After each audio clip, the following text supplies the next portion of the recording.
Mr Darcy proposed. I can scarce believe it. Not that anyone's admiring you should be astonishing. But he always seemed so severe. So cold, apparently. And yet he was in love with you all the time. Poor Mr Darcy. I confess I cannot feel so much compassion for him. He has other feelings which will soon drive away any regard he felt for me. You do not blame me for refusing him. Blame you? Oh, no.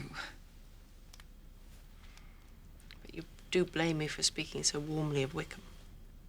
No. How could you have known about his vicious character? If indeed he was so very bad.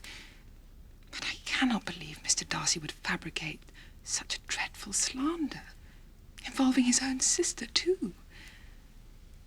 No, it must be true. Perhaps there has been some terrible mistake. No, Jane, that won't do. You'll never be able to make them both good. There is just enough merit between them to make one good sort of man. And for my part, I'm inclined to believe it's all Mr Darcy's. Poor Mr Darcy. Poor Mr Wickham. There is such an expression of goodness in his countenance. Yes, I'm afraid one has all the goodness and the other all the appearance of it. But, Lizzy, I am sure when you first read that letter, you could not have made so light of it as you do now. Indeed, I could not. I was very uncomfortable.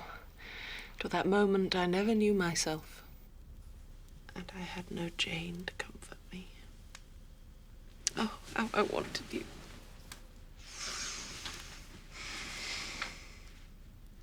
There is one point on which I want your advice. Should our general acquaintance be informed of Wickham's true character? Surely there can be no occasion to expose him so cruelly. What is your own opinion? That it ought not to be attempted. Mr Darcy has not authorized me to make it public, especially as regards his sister. And for the rest, who would believe it? The general prejudice against Mr Darcy is so violent, and Wickham will soon be gone. I believe we should say nothing about it at present. Yes, I agree.